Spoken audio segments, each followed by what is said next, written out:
بسم اللہ الرحمن الرحیم۔ کتاب آئین عقل، مصنف پروفیسر نکھت شاہ جہاں پوری، بآواز قیام الدین۔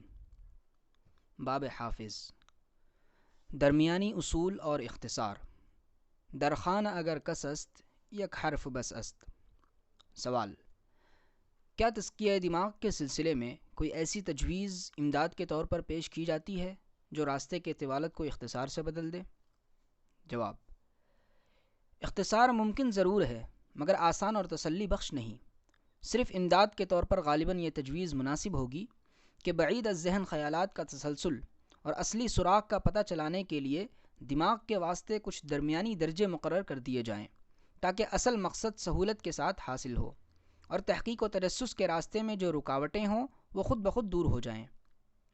یوں سمجھیے کہ طولانی راستے کو چھوڑنا اور مختصر راستے کو اختیار کرنا صرف درمیانی اصولوں کے وجود پر موقوف ہے اور صرف اہل فہم اس پر عمل درآمد کر سکتے ہیں۔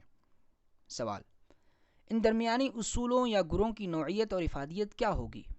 جواب: بظاہر یہ اصول بدیہی اور روشن نہیں ہوتے، لیکن اگر مسلم الثبوت بدیہیات پر ان کی بنیاد قائم ہو تو ایقانی حیثیت سے ان کے نتائج بالکل صحیح اور سچے ہوتے ہیں اور مشکل سے مشکل مسئلے جلد سے جلد حل ہو جاتے ہیں۔ ایسے اصول بعض وقت حقیقت و سچائی کے راستے سے بھی واقف کار بناتے ہیں اور ان کی مدد سے ایک بصیرت والا انسان آس پاس کے نہ جانے ہوئے حالات کو بھی جان لیتا ہے۔ سوال: کیا ان درمیانی اصولوں کو کسی مثال سے سمجھایا جا سکتا ہے؟ جواب: جی ہاں۔ ذرا حساب کے ماہرین کو دیکھیے کہ نہ وہ سوال کا کل عمل دیکھتے ہیں اور نہ سلسلہ در سلسلہ اس کی طویل رقموں کو ملاحظہ کرتے ہیں، بلکہ چند گر کی باتوں کو ملاحظہ کر کے حسابات کی صحت و غلطی بتلا دیتے ہیں۔ اسی طور پر دوسرے علوم میں درمیانی اصول مرتب کرنا چاہیے۔ سوال: کیا یہ درمیانی اصول ہر شعبہ و فن کے لیے جداگانہ ہوں گے؟ جواب: بے شک۔ ان کے بنانے میں بھی انتہا سے زیادہ اعتدال و احتیاط اور بے تعصبی کی ضرورت ہے اور ریاضی و حساب کے اساتذہ کا فعل ہمارے لیے نظیر بن سکتا ہے۔ سوال: اگر یہ مختصر اصول غلط ثابت ہوں تو انجام کیا ہوگا؟ جواب: نہایت خطرناک۔ اگر کوئی شخص ہر علم و فن کے اصولوں کو صرف ذاتی اعتماد و شخصی دلچسپی اور طبعی میلان کے بنا پر بے سمجھے بوجھے اور بلا تحقیق و تفتیش تسلیم کر لے تو اس کے یہ معنی ہوں گے کہ اپنے آپ کو پھنسانے کے لیے وہ خود ایک طویل جال بچھا رہا ہے جس میں قدم قدم پر چار و ناچار اس کو الجھنا پڑے گا اور اس کے آزاد دل و دماغ جہالت و حماقت کی وجہ سے اس خود ساختہ طلسمی جال میں ہمیشہ ہمیشہ کے لیے اسیر ہو جائیں گے۔ اس درمیانی اور مختصر راستوں کی مدد سے بہت سے حقائق منکشف ہوتے ہیں اور ہو سکتے ہیں، مگر مشق و عمل اور قدم قدم پر جانچ پڑتال یا احتساب کی ضرورت ہے۔ علاوہ اس کے یہ اختصار اور مشکل راہوں سے بچنا بھی انہی کو نصیب ہو سکتا ہے جو دماغ کے پرپیش نشیب و فراز سے واقفیت رکھتے ہیں، ورنہ ہر شخص کا یہ کام نہیں۔ خدا پنج انگشت یکساں نہ کرد۔ باب شاہ ولی اللہ۔ استدلال۔ سوال: عقل و ادراک کی دنیا میں قوت استدلال کی حیثیت کیا ہے؟ جواب: خیالات کی دنیا میں قوت استدلال کو جو رتبہ حاصل ہے اس کا اندازہ بہت آسان ہے۔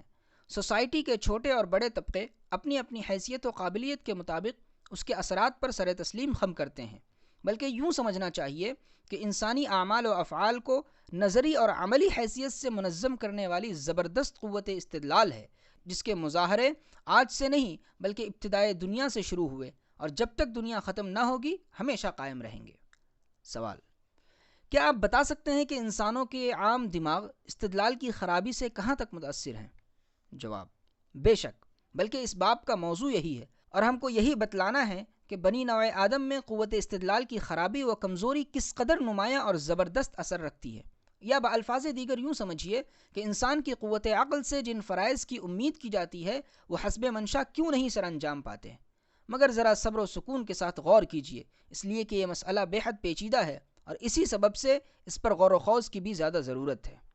سوال: قوت استدلال کس طرح برباد ہوتی ہے اور ذہنی گمراہی کے اسباب کیا ہیں؟ جواب: سنیے اور ان اشارات سے پتہ چلائیے کہ حضرت انسان کی قوت استدلال عام طور پر کیوں گمراہ و برباد ہو جاتی ہے۔ چند وجوہات درج ذیل ہے۔ نمبر 1، رائے میں وثوق کی کمی و کمزوری۔ نمبر 2، کسی مسئلے کے مقدمات مرتب کرنے کی ناقابلیت۔ نمبر 3 نتیجہ حاصل کرنے کی عدم صلاحیت، نمبر 4 واجبی تدبیر میں کوتاہی وغیرہ۔ ان امور کے علاوہ خاص طور پر یہ 3 غلط اصول ہیں جو دماغی قوت کو تباہ و برباد کرنے والے ہیں۔ یہ گزشتہ زمانے میں بھی مروج رہے اور موجودہ زمانے میں بھی غلطی سے قابل عمل خیال کر لیے گئے ہیں۔ یعنی نمبر 1، سب سے پہلی غلطی یہ ہوتی ہے کہ کسی مسئلے کے نشیب و فراز پر غور کرنے کے بجائے انسانی عقل و فہم اور اعمال و افعال کو بلا پس و پیش ایسے تقلیدی نظائر کے نقش قدم پر چلاتے ہیں جو والدین، مربی و منتظم، ائمہ و مجتہدین اور ہمسایہ لوگوں کی طرف منسوب ہوتے ہیں۔ انقلاب زمانہ اور اختلاف طبیعت کے نشیب و فراز پر قطعاً غور نہیں کیا جاتا۔ پھر لطف یہ ہے کہ اس قسم کی مبارک یا نامبارک تقلید صرف اس لیے ہوتی ہے کہ تحقیق و تجسس کے مصائب نہ جھیلنا پڑیں، ورنہ بزرگوں کے نقش قدم پر سوچ سمجھ کر چلنا کسی طرح قابل اعتراض نہیں ہو سکتا۔ نمبر 2، دوسری غلطی ان لوگوں سے تعلق رکھتی ہے جو استقلال کے بجائے غصے سے کام لیتے ہیں اور مغلوب ہو جانے کے اندیشے سے نہ اپنی قوت استدلال کو استعمال کرتے ہیں اور نہ کسی دوسرے کے دلائل کو سنتے ہیں، بلکہ جو کوئی بات ان کے دائرۂ مذاق یا حلقہ اعتقاد سے باہر ہو ان کی طبیعت کو مشتعل کر دیتی ہے۔ ایسے لوگ محض الفاظ کی پرستش پر قانے ہوتے ہیں جن کے معنی بھی ان کے دماغ میں صحیح طور پر نہیں پائے جاتے۔ ان میں نطق و استدلال کی فطرتاً کمی نہیں ہوتی ہے، بلکہ جب تک ان کا میلان طبیعت کسی مخفی یا اندرونی رخنہ اندازی سے متاثر نہیں ہوتا، ان کی ذہنی اور دماغی قوتیں اپنے فرائض کو صحیح معیار کے مطابق انجام دیتی رہتی ہیں۔ اس بات کا تجربہ شاہد ہے کہ سوائے معتقدات کے اور دائروں میں ایسے لوگوں کی طبیعت تعصب کی آمیزش اور ناجائز تشدد سے بھی پاک و صاف رہتی ہے۔ نمبر 3، تیسری غلطی ان لوگوں سے وابستہ ہے جو پیش کردہ دلائل پر سچائی اور اخلاص کے ساتھ فوراً عمل درآمد شروع کر دیتے ہیں۔ یہ حضرات نہ اصل مسئلے کے نشیب و فراز کا مکمل مطالعہ کرتے ہیں، نہ ایسی جزیات کو پورے طور پر جاننا چاہتے ہیں جو صحیح فیصلے کے لیے ضروری ہے۔ عموماً ایسا بھی ہوتا ہے کہ اس طبقے میں وہ شے لطیف کمیاب ہوتی ہے جس کو صحیح اور مکمل احساس سے تعبیر کر سکتے ہیں۔ سوال: کیا ہم سب کو کوتاہ نظری کے مرض میں مبتلا پاتے ہیں؟ جواب: بے شک۔ حقیقت یہ ہے کہ کوتاہ نظری کے مرض میں قریب ہم سب مبتلا ہیں اور اکثر تصویر کے ایک ہی رخ کا مطالعہ کرتے ہیں۔ ہماری نگاہیں ان تمام جزیات و لوازم پر نہیں پہنچتی جو اصل مسئلے سے وابستہ ہوتے ہیں۔ اس کمزوری سے غالباً عام طور پر اکثر شخص بری نہیں مگر معدود چند۔ سوال: ہمارا مطالعہ ناقص کیوں مانا جاتا ہے؟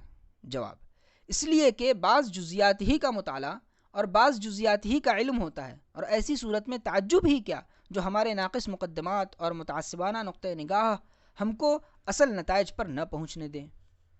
سوال: اصلاح دماغ کے سلسلے میں مشورے کی کیا اہمیت ہے اور مباحثے اور مناظرے سے کس طرح فائدہ اٹھانا چاہیے؟ جواب: یہی خیالات مذکورہ ان اشخاص کو بھی مشورے کی اہمیت سمجھا سکتے ہیں جو اپنی خداداد قوتوں اور علمی اوصاف کو مایہ ناز سمجھے ہوئے ہیں۔ مشورے اور تبادلہ خیالات سے فائدہ اٹھانے کے لیے عقل و علم کی برتری بھی ضروری نہیں ہے۔ وہ لوگ جو سرعت فہم، رسائی ذہن یا عقل و علم کے لحاظ سے کم رتبہ خیال کیے جاتے ہیں، مشورے کے حق میں مفید ثابت ہو سکتے ہیں۔ کوئی شخص ہر مسئلے کی حقیقت نہیں جان سکتا، اس لیے کہ ایک ہی چیز کے مختلف پہلو ہمارے تجربے کی نوعیت کے مطابق جداگانہ نظر پڑتے ہیں۔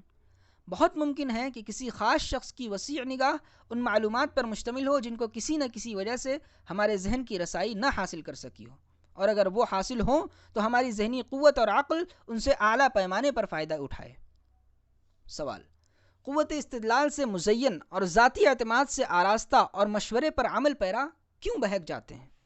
جواب: اس کے مختلف اسباب ہو سکتے ہیں، لیکن جو لوگ استدلال و مشورے پر یا مباحثے مناظرے پر اعتماد رکھتے ہیں وہ عموماً اپنے ایقان و اعتماد کی وجہ سے غلط راستے پر نہیں بھٹکتے، اس لیے کہ ان کے مقدمات کی ترتیب جن پر نتائج مرتب ہوتے ہیں حقیقتاً قابل یقین اور بدیہی ہوتی ہے۔ مگر ایسے لوگوں کو گمراہ کرنے والے وہ اصول ہوتے ہیں جن کی مدد سے نتائج حاصل کیے جاتے ہیں، جن پر قوت استدلال کی بنیاد رکھی جاتی ہے اور جو خود غیر مکمل ہوتے ہیں۔ بعض ضروری اجزاء جن کا اضافہ ان اصولوں کی خرابی کو دور کر دے چھوٹ جاتے ہیں اور اس وجہ سے صحیح نتیجے پر نگاہ نہیں پہنچتی۔ سوال: فرشتوں اور انسانوں یا مادی اور روحانی ہستیوں کے علم و ایقان اور استدلال میں کیا فرق ہے؟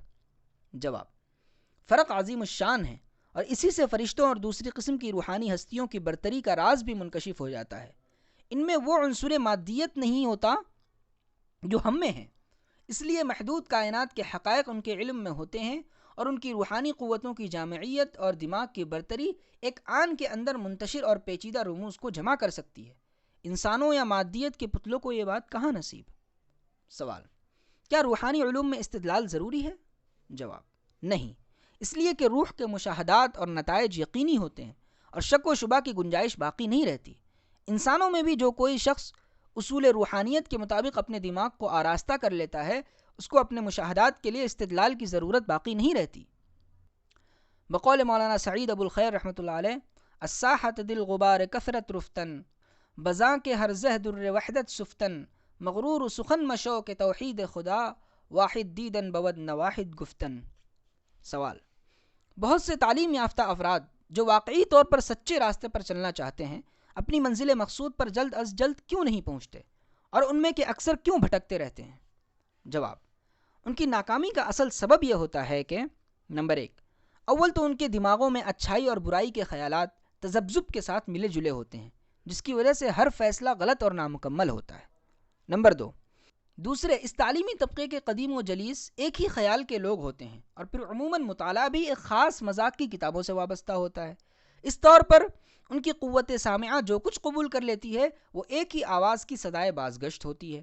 ایسی صورت میں ظاہر ہے کہ ان شائقین ہدایت کا منزل مقصود پر آسانی سے نہ پہنچنا کہاں تک قرین قیاس ہے؟ سوال: کیا مذکورہ بالا اسباب گمراہی کو تفصیل کے ساتھ سمجھایا جا سکتا ہے؟ جواب: بے شک۔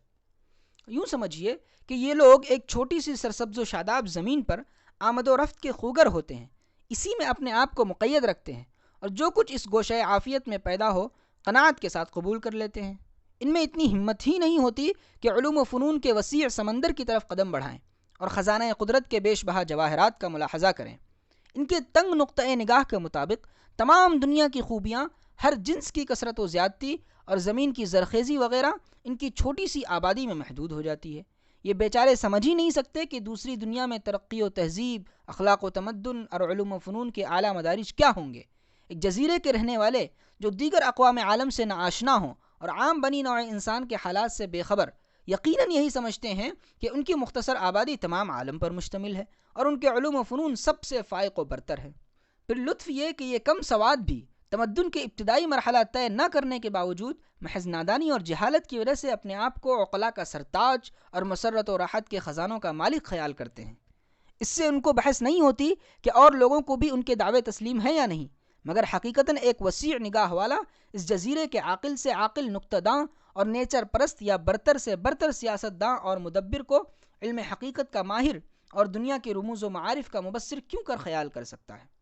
اصل یہ ہے کہ ان کی قوت عقل اور نام نہاد وسعت نظر کا ان لوگوں سے کسی طرح مقابلہ نہیں کیا جا سکتا جن کا روحانی اور دماغی تزکیہ حق پرستی نے کیا ہو، آزادی سے مختلف خیالات کے ساتھ رہتے سہتے ہوں اور علم الحروف کی مدد سے اپنے قوائے دماغ کو روشن بنا چکے ہوں۔ مانا کہ خود پرستی اور غلط خیالی کا شکار بن جانا نہایت آسان ہے، اور دنیا میں ایسے افراد بھی بہت زیادہ ہیں جو اپنے خرمن عقل کو تنگ دلی اور کوتاہ نظری کے شراروں سے پھونک ڈالتے ہیں، مگر ایک اشرف الخلق ہستی کا فرض یہی ہے کہ کسی حالت میں نا امید نہ ہو اور حقیقت کی روشنی سے فضائے زندگی کو جگمگا کر رہے۔ سوال: دنیا استدلال یا روشن خیالی میں مطالعہ کتب کی کیا حیثیت ہے؟ اس مسئلے پر کچھ روشنی ڈالیے۔ جواب: کسی دماغ میں یہ خیال ہرگز متمکن نہ ہونا چاہیے کہ جو کچھ حقیقت کے راز ہیں وہ انہی کتابوں اور علوم و فنون سے وابستہ ہیں جن کا وہ مطالعہ کر چکے ہیں۔ بلا تحقیق و تفتیش غیر کتابی حالات کو رد کر دینا اور ان پر حقارت کی نگاہیں ڈالنا انسانی بصیرت کے لیے سخت ضرر رساں ہے۔ خذ ما صفا دع ما قدر، اچھی بات کو حاصل کر لو اور بری بات کو چھوڑ دو، قانون الہی ہے۔ ہر چیز پر تنقید کی نگاہیں ڈالو اور جو چیز عیبوں سے پاک و صاف ہو اپنے لیے انتخاب کر لو۔ سوال: مگر بلا کتابی مدد کے براہ راست اچھی اور بری باتوں کو معلوم کرنا تو بہت مشکل ہے۔ جواب: جی ہاں، ہماری اور آپ کی یہ سہل پسندی ہی ہم کو ڈبو چکی ہے۔ اگر کوئی شخص راہ ہدایت کا جویا ہے تو یہ کیوں کر ممکن ہے کہ وہ اس قدر بھی کاوش سے کام نہ لے جتنا کہ عوام سونے کی لالچ میں یا کسی خفیہ خزانے کے لیے کیا کرتے ہیں۔ ایک شخص محض امید کی بنا پر زمین کو کھودتا ہے اور اصل دھات ملنے سے پہلے خاک، دھول، کوڑا کرکٹ اور کنکر پتھر سے اپنے دامن مراد کو بھر لیتا ہے، لیکن سونا پھر سونا ہی ہے۔ جب مل جاتا ہے تو مال و دولت کی دیوی اس کے سر پر عزت و ثروت کا تاج رکھ دیتی ہے اور سب گزشتہ مصیبتیں خواب و خیال ہو جاتی ہیں۔ روشن دماغ بننا ہو تو مایوسی کو اپنے پاس سے کوسوں دور رکھیے۔ سوال: کیا یہ صحیح ہے کہ ہر شخص کے پاس فطری اہلیت کا معیار موجود ہے جو اس کی زندگی کے لیے رہنما بن سکتا ہے؟ جواب: بے شک، ہر شخص کے پاس ایک فطری معیار موجود ہے۔ اگر اس کو استعمال کیا جائے تو کھرے اور کھوٹے، اصلی و مصنوعی میں امتیاز ہو سکتا ہے۔ اس معیار کے اجزاء کسی مادی چیز سے مرکب نہیں ہوتے، بلکہ طبع انسانی کی سلیم فطرت اس کا جزو اعظم ہوتی ہے۔ یہی استدلال کی فطری اہلیت جو بے شمار اور غیر محدود منافع پر مشتمل ہوتی ہے، قدرت کا بیش بہا عطیہ ہے جسے ہم معیار فطرت سے تعبیر کر سکتے ہیں۔ سوال: کیا معیار فطرت بھی بگڑ سکتا ہے؟ جواب: بے شک، مگر یہ اس وقت تک بیکار نہیں ہوتا جب تک کہ ناروا تعصب کی زہریلی ہوا یا تنگ خیال کی وبا اس کو نقصان نہ پہنچا دے۔ کبھی ایسا بھی ہوتا ہے کہ اس کی قوت رفتہ رفتہ کمزور ہو کر قطعاً مٹ جاتی ہے اور مذہبی اصطلاح میں دلوں پر مہر سی لگ جاتی ہے۔ سوال: قدرت کے بیش بہا معیار فطرت کی مزید توضیح کس طرح ہو سکتی ہے؟ تمدنی، سیاسی اور مذہبی یا اخلاقی شعبۂ زندگی پر روشنی ڈالیے۔ جواب: اب ذرا مثال کے ساتھ گزشتہ دعووں کی صحت کو جانچیے اور مختلف مشاغل کے لوگوں پر نظر ڈالیے۔ ایک دیہاتی مزدور شدھ بدھ سے زیادہ کچھ نہیں جانتا اور اس کے خیالات کی وسعت ٹوٹی پھوٹی گفتگو اور کسی ادنا مشغلے کے اندر محدود ہوتی ہے۔ ایک قصبے کا صناع یا کاریگر اس مزدور سے 2-4 قدم آگے پایا جاتا ہے۔ بڑے بڑے شہروں کے موچی اور چوکیدار ان دونوں سے ذرا برتر ہوتے ہیں۔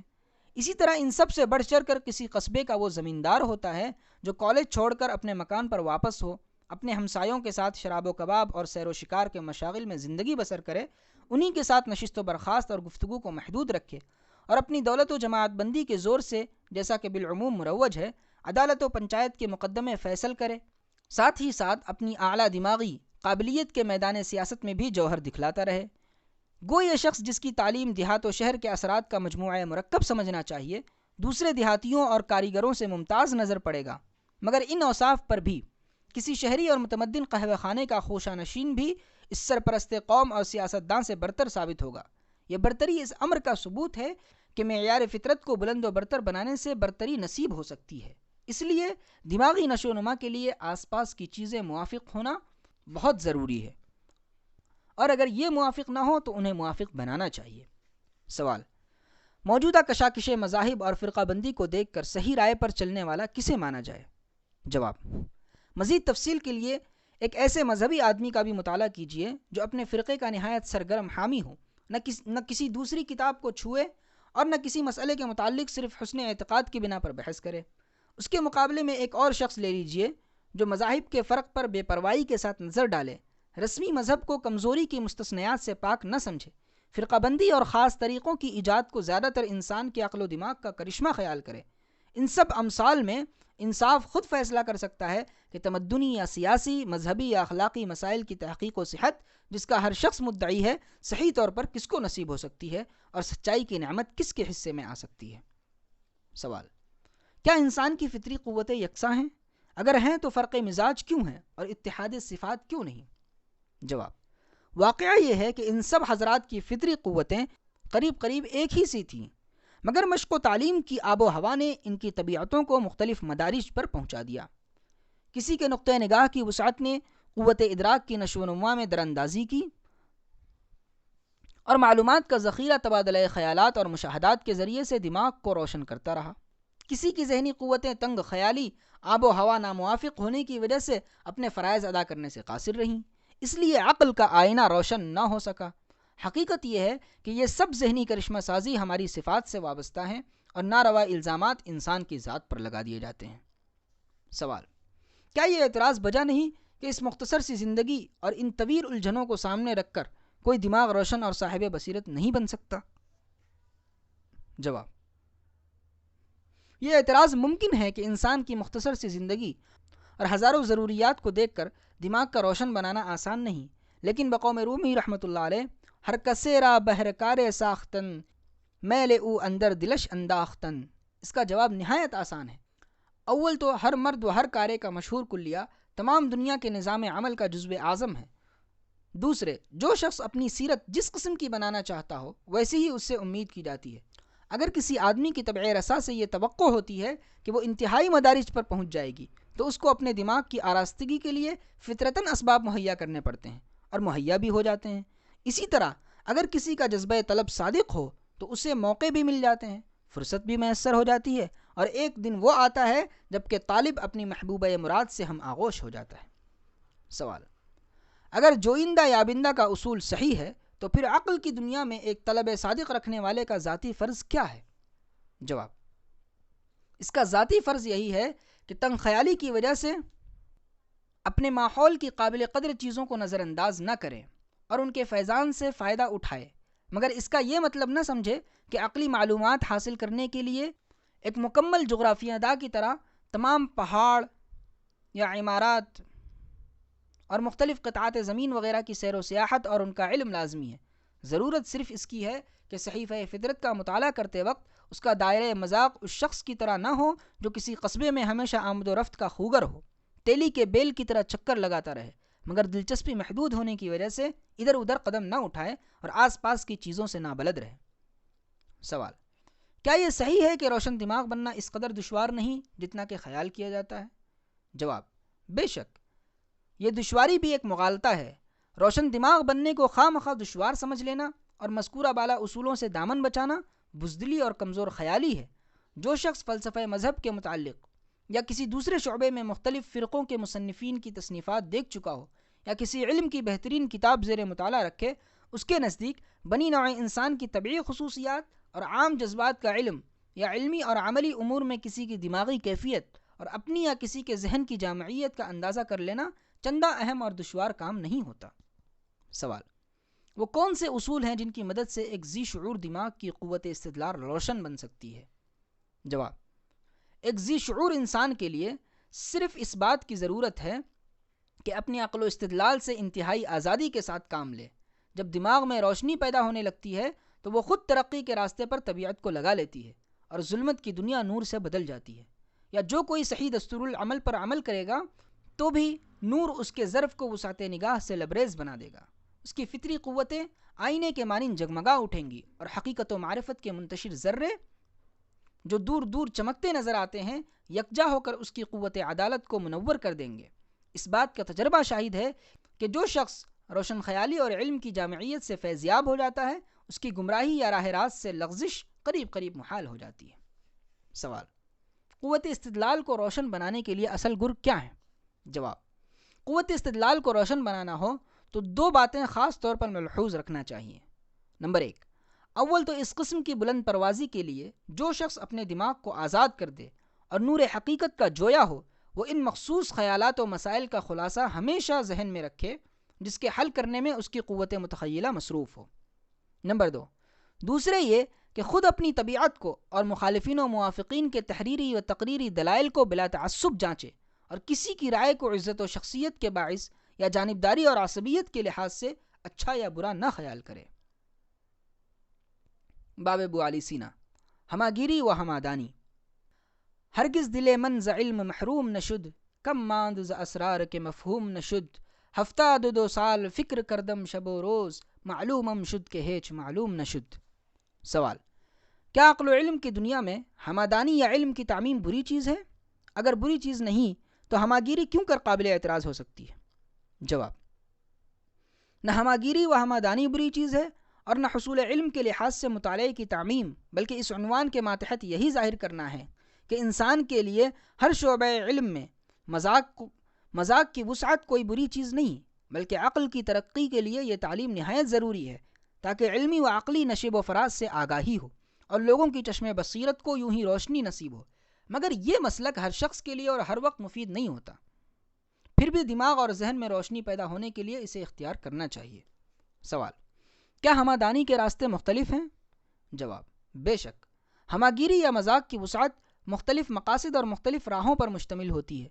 اس دریا میں شتاوری کا یہ مقصد نہ ہونا چاہیے کہ انسان محض قوت گفتار یا غرور کا مادہ حاصل کر کے بے شمار جزئیے ذہن میں محفوظ کر لے اور جہاں اس کا موقع ہو وہیں چسپا کر دے، یا اپنے زعم کی بنا پر جو کچھ کہے یہی سمجھ لے کہ اس میں غلطی کا گمان نہیں اور اب دنیا میں کوئی اور ایسا مضمون نہیں رہا جس پر وہ حسن ادا کے ساتھ گل افشانی نہ کر سکے۔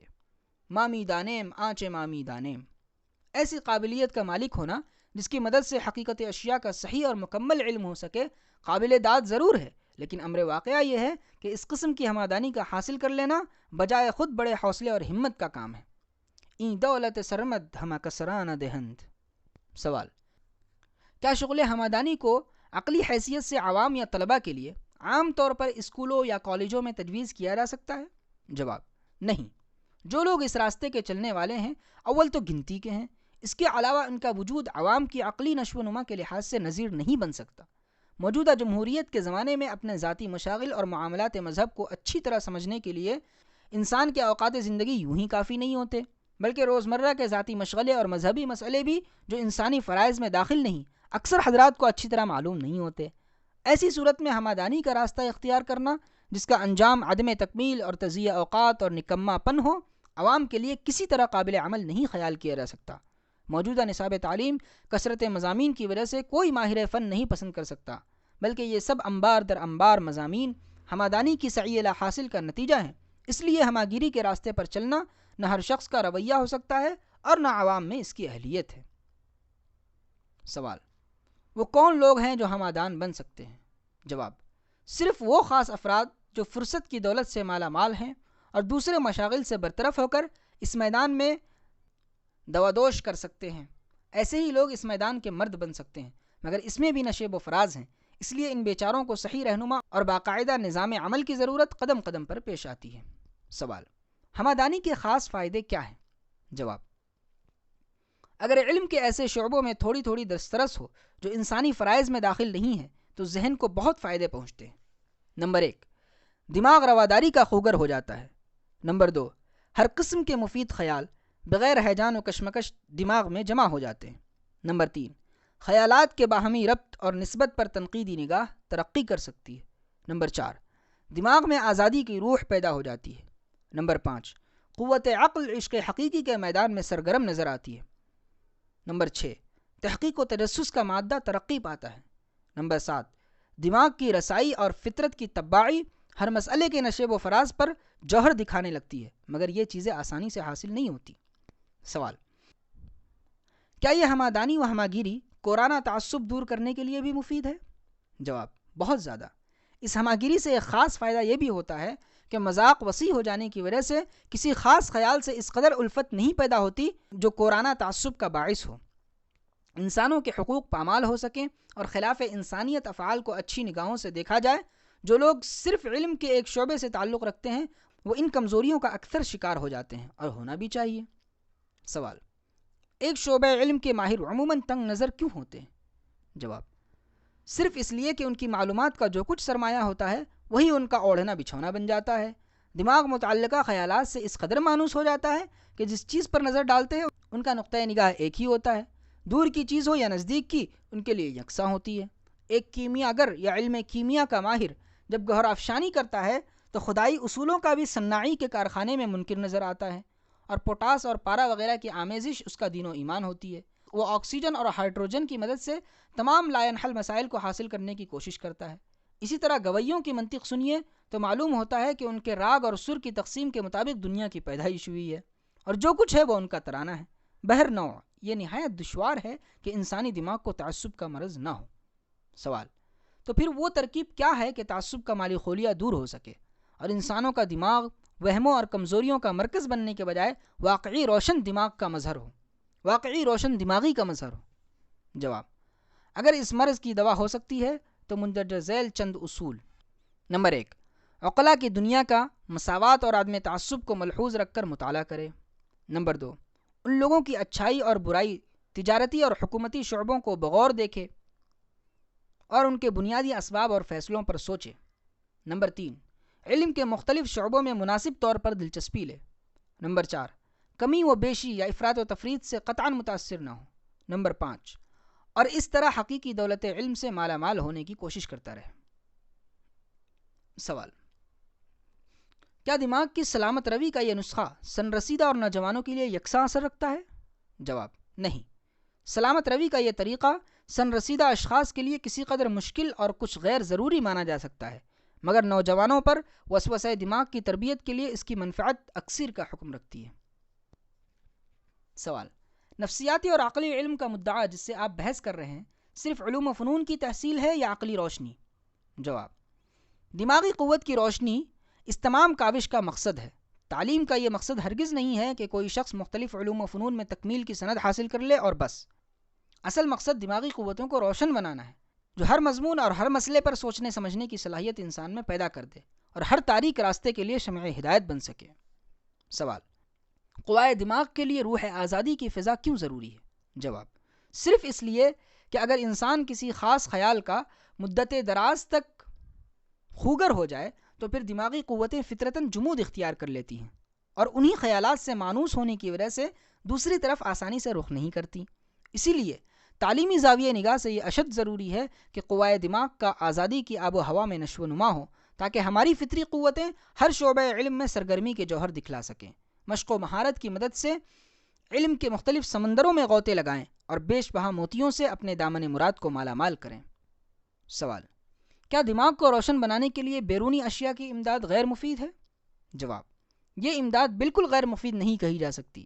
بیرونی امداد سے بھی دماغ کو مفید اور رنگ برنگی معلومات کا خزانہ بنا سکتے ہیں، مگر اصل جوہر قوائے دماغ کی ذاتی سرگرمی ہے جس کی امداد سے قوت متخیلہ فضائے زندگی کو رنگین بناتی ہے اور ہماری دل فریبی و دلکشی پر سچائی اور حقیقت آفرین خواہ ہوتی ہیں۔ باب البیرونی۔ سوال: کیا ہر شخص کے لیے جو عقل کی روشنی حاصل کرنا چاہتا ہے یہ ضروری ہے کہ ریاضی سے واقف ہو؟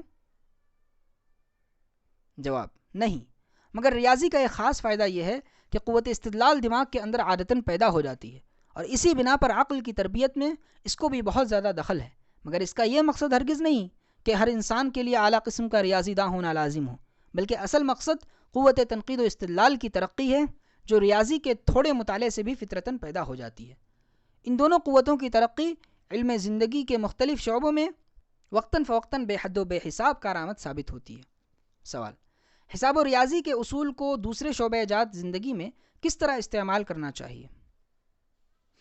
جواب: خواہ کسی قسم کے مسائل یا مقدمات ہوں، ان کی ترتیب ریاضی کے اصول و دلائل کے مطابق ہونا چاہیے، یعنی خیالات کا باہمی ربط اور تعلق اس قدر صاف اور روشن ہو کہ ذہنی تحقیق اصل مطلوبہ معیار پر بآسانی پہنچ جائے اور اشتراک نسبت جو ریاضی کا گر ہے ہر جگہ مد نظر رہ سکے۔ جس طرح وہم و گمان یا ثبوت سے ریاضی کا کوئی مسئلہ حل نہیں ہو سکتا، اسی طرح محض قیاس آرائی سے کسی مسئلے کا فیصلہ صحیح طور پر نہیں ہو سکتا۔ سوال: قیاسی دلیل کے ساتھ اگر ایقان کی روشنی نہ ہو تو انجام کیا ہوتا ہے؟ جواب: گو بعض مسائل میں ایک دلیل روشن حقیقت کو منکشف کر دیتی ہے اور زیادہ کاوش و تجسس کی ضرورت نہیں رہتی، مگر جہاں کہیں قیاس کا پلہ غالب ہو اور نور یقین کی اصلی روشنی شبہات کو دور نہ کر دے تو وہاں صرف ایک دلیل کی چھان بنان اور اس کی مضبوطی و کمزوری پر تبصرہ صحیح نتیجے پر پہنچنے کے لیے ہرگز کافی نہیں ہوتا۔ سوال: تو پھر ایسی صورت میں حقیقت تک پہنچنے کے لیے کیا کرنا چاہیے؟ جواب: اول، طرفین کے دلائل پر بے لوث نقاد کی حیثیت سے نگاہ ڈالنی چاہیے۔ دوسرے، جانبین کی اہمیت کا ایک دوسرے سے توازن کرنا چاہیے۔ اس طرز عمل سے عقل ایک نتیجے پر ضرور پہنچ جائے گی جس میں غلطی کا شائبہ نظر نہ آئے گا۔ سوال: دنیائے عقل میں تعلیم یافتہ لوگوں کی بحثہ بحثی اور کالجوں اور اسکولوں کے مناظروں کی حیثیت کیا ہے اور ان میں کیا خرابیاں ہیں؟ جواب: بعض اوقات تعلیم یافتہ لوگ بھی مندرجہ بالا اصولوں سے بالکل ناواقف ہوتے ہیں اور بالکل جاہلوں کی طرح لفاظی اور بحث و مباحثے کے خوگر ہو جاتے ہیں۔ ان کی حالت اور زیادہ قابل افسوس خیال کرنا چاہیے۔ اسکولوں میں بھی مناظرے کا جو طریقہ مروج ہے وہ بھی اس شاہراہ سے ہٹا ہوا ہے جس کا تذکرہ اوپر ہو چکا ہے۔ یہ لوگ صرف ایک مضبوط دلیل کی بنا پر اصل مضمون کے مخالف یا موافق کے حق میں فتح و شکست کا فیصلہ دے دیتے ہیں۔ اس کی مثال ہو بہو اس جمع کی سی ہے جس میں صرف لکھی ہوئی رقموں کی میزان دکھا دی جائے اور بہت سی دوسری رقموں کو جو ذہن میں ہو اور واقعی شمار کرنے کے قابل ہو برطرف کر دیا جائے۔ سوال: کیا صرف ایک دلیل پر جس سے دماغ متاثر ہو کسی مسئلے کے متعلق فیصلہ کرنا غلط اصول اور تنگ خیالی ہے؟ جواب: بے شک۔ انسانی دماغ کو تنگ خیالی سے اس قدر ہرگز متاثر نہ ہونا چاہیے کہ دوسری دلیلوں کے باوجود اپنے فیصلے کی بنیاد صرف ایک دلیل پر قائم کرے۔ پھر اگر کوئی شخص اس مرض میں مبتلا بھی ہو تو اس کا فیصلہ دماغی صحت کے لحاظ سے دوسروں کے لیے کیوں کر قابل تسلیم ہو سکتا ہے؟ بہت سے دلائل کی موجودگی میں تنہا ایک دلیل پر کوئی رائے قائم کر لینا کھلی ہوئی غلط روی ہے۔ سوال: تو پھر صحیح فیصلے پر پہنچنے کا طریقہ کار کیا ہے اور لیکچروں اور مناظروں کے سننے والوں کو کیا کرنا چاہیے؟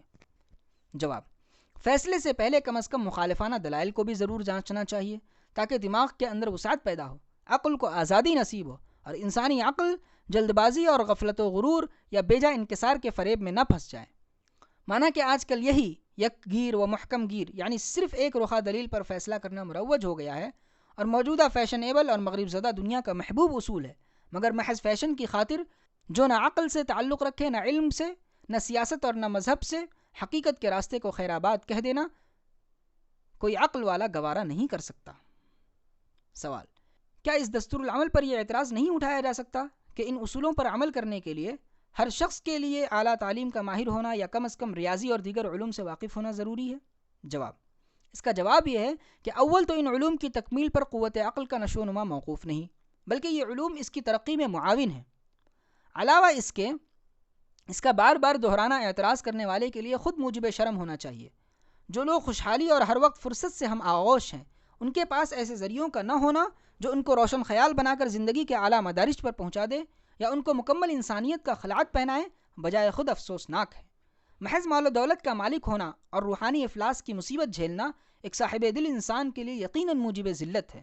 اگر ہمارے مرحوم محترم بزرگوں نے اپنی جانفشانی اور دست و بازو کی کوشش سے غلامانہ محنت و مزدوری کا طوق گردن سے اتار کر پھینک دیا تو کیا ہم پر اتنا بھی فرض نہیں کہ حیوانوں کی طرح پیٹ پالنے کے بجائے فرصت کے اوقات میں اپنی دماغی قوتوں کو آراستہ کریں، معقول و روشن دلیلوں کو اپنا چراغ راہ بنائیں اور انسانیت کی دنیا میں آفتاب کی طرح چمکیں اور ایک عالم کو جگمگائیں؟ سوال: الجبرا کیوں سیکھنا چاہیے؟ جواب: اس لیے کہ علوم ریاضی میں الجبرا قوت عقل کی ترقی اور وسعت کے لیے خاص طور پر مفید ہے اور اس کا فائدہ اس قدر وسیع اور غیر محدود ہے کہ سن رسیدہ لوگ بھی اس علم سے فیض حاصل کر سکتے ہیں۔ سوال: ریاضی کی تعلیم عقل آرائی میں کس طرح مفید ہوتی ہے اور اس کے وجود سے دماغ کو کیا فائدہ پہنچتا ہے؟ جواب: ریاضی کی تعلیم کا پہلا فائدہ تو یہی ہوگا کہ اس کا جاننے والا محض فطری قوتوں یا ملکات کو کاروباری زندگی چلا لینے کی وجہ سے کافی و وافی خیال نہ کرے گا، بلکہ جب اس کا دماغ اس قسم کے مشاغل میں مصروف ہوگا تو اپنی قوت عقل کی برتری یا کم مائگی کا ضمنی طور پر صحیح اندازہ کر سکے گا اور اس طرح ناکامیوں کا احساس اس کی ہمدانی اور زعم باطل کو بھی خود بخود مٹاتا رہے گا۔ اور اس دنیا میں بہت سے الجھے ہوئے دماغ یہ سمجھنے لگتے ہیں کہ نہ ان کے دماغ کو وسعت کی ضرورت ہے اور نہ کسی قسم کی امداد درکار ہے۔ اس کا نتیجہ یہ ہوتا ہے کہ ناروا زعم کی وجہ سے ان کی طبیعت رسا ترقی کی خواہاں نہیں رہتی اور ان کی ذہنی قوتوں میں باریک بینی و مشگافی کا مادہ نہیں پیدا ہوتا۔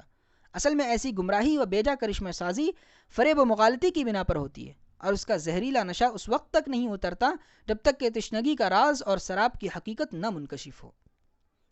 علم ریاضی کی تعلیم سے دوسرا فائدہ یہ ہوگا کہ قوت استدلال کی تربیت اور نشو و نما کے اصول معلوم ہو سکیں گے۔ حاصل کردہ خیالات میں تفریق و امتیاز اور ان کے باہمی ربط و علاقے کو سمجھنا، جو کوئی مسئلہ ہو اس کی اصل اور بنیادی خیالات کا ربط اور عدم ربط جاننا روشنی عقل کے لحاظ سے بہت ضروری ہے۔ ریاضی کی بدولت جب ان ضرورتوں کا احساس ہوگا تو دماغ فطرتاً ایک ایسی شاہراہ پر چلنے لگے گا جس میں نہ اضطراب و خلجان کا سامنا ہوگا اور نہ مغالطہ و فریب سے کوئی واسطہ رہے گا۔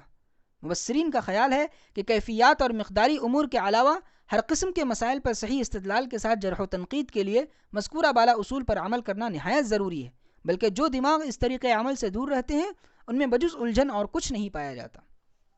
سوال: کیا ایسے علوم بھی ترقی عقل میں مدد دیتے ہیں جن میں ثبوت و شہادت اور دلیل کا طلب کرنا بیکار سمجھا جاتا ہے؟ جواب: غلطی سے بعض نقلی علوم ایسے بھی خیال کر لیے گئے ہیں جن میں دلیل و برہان اور ثبوت و شہادت کو طلب کرنا ہی ایک غیر متعلق اور بیکار سی بات خیال کیا جاتا ہے۔ علم کے ایسے شعبوں میں عام لوگوں کی شان استدلال بہت ہی عجیب و غریب ہوتی ہے۔ یہ بیچارے دعویٰ، دلیل، ثبوت و شہادت سب کا ایک مجموعہ مرکب بنا لیتے ہیں اور پھر اسی قسم کے غلط اختصار یا الجھے ہوئے متعصبانہ خیالات و قیاسات پر دماغ کو قانع پاتے ہیں۔ خصوصاً جب کوئی پیچیدہ یا متنازع فی مسئلہ درپیش ہو تو پھر ان کی دماغ آرائی عجیب تر ہوتی ہے۔ معمولی بات کو اس قدر اہمیت دیتے ہیں کہ خدا کی پناہ، یہاں تک کہ اگر جھوٹ موٹ کی دلیل بھی ان کے مفید مطلب ہو تو کھینچ تان کر ناز کے ساتھ جرح و قدح کے طور پر اسے پیش کرتے ہیں، لیکن کسی نہ کسی دن ان کے تمام اسلحہ جھوٹے اور بیکار ثابت ہوتے ہیں۔ ان کا جھوٹا ثابت ہونا اور ایسے لوگوں کا اپنی ناکامی اور نامرادی پر کف افسوس ملنا بالکل یقینی ہے۔ بقول رومی: سالہا گر زن دود برپا خیش نہ گزرت ز اشکاف بینی ہائے خیش۔ سوال: کیا یہ صحیح ہے کہ ہمارے دماغ اس مرکز پر گردش نہیں کرتے جہاں سے عقل و روح کی روشنی موجزن ہوتی ہے؟ جواب: بے شک اس خطرناک کمزوری سے عقل والوں کو بچنا چاہیے۔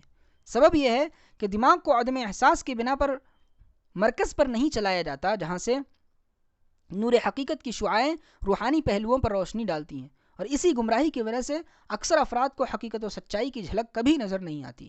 اگر کوئی نقاد اصل مسئلے کے اجزاء کی تقسیم اور غیر ضروری جزیات و لواحق صرف نظر کر کے اصل موضوع کے دور ازکار علائق کو نہ دیکھ سکے اور پھر نتیجہ اخذ کرے تو اس کے نتیجے کو صحیح کون تسلیم کر سکتا ہے؟ سوال: آخر قسمت اور فرصت بھی تو کوئی چیز ہے، کیا دنیائے عقل اس کی منکر ہے؟ جواب: بدقسمتی اور عدم فرصت کا سوال اٹھانا بہر صورت ایک بیکار سی بات ہے۔ اول تو تمام علوم کی مہارت جبر کے ساتھ نصیب نہیں ہو سکتی، پھر جو لوگ ایسے مشاغل کے لیے فرصت کا وقت نکال لیتے ہیں وہی کامیاب بھی ہوتے ہیں اور وہی اس کے اہل ہیں۔ سوال: تربیت عقل کے سلسلے میں پیشہ ور اور مشغول لوگوں کو کس طرح جوہر عقل سے آراستہ ہونا چاہیے؟ جواب: وہ انسان جو اپنے مخصوص پیشوں کے اندر الجھے ہوئے ہیں ان کے لیے صرف یہی کافی ہے کہ اس قسم کے واجبی اصولوں کو بقدر ضرورت جان لیں، اور کچھ نہیں تو اتنا فائدہ ضرور ہوگا کہ اپنے روزمرہ کے مشاغل میں غور و فکر کے ساتھ صحیح نتیجوں پر پہنچ سکیں گے۔ بہرنو کوئی عاقل کسی انسان کے لیے مناسب نہیں سمجھتا کہ اسے ناقابلیت کا آہنی طوق پہنا کر حیوانات کے حلقے میں داخل کر دیا جائے اور فطری بیوقوف کے لقب سے کسی اشرف المخلوقات کو بدنام کیا جائے، بلکہ فطرت کے اوپر بیجا الزام لگانا خود ایک ناقابل معافی جرم ہے۔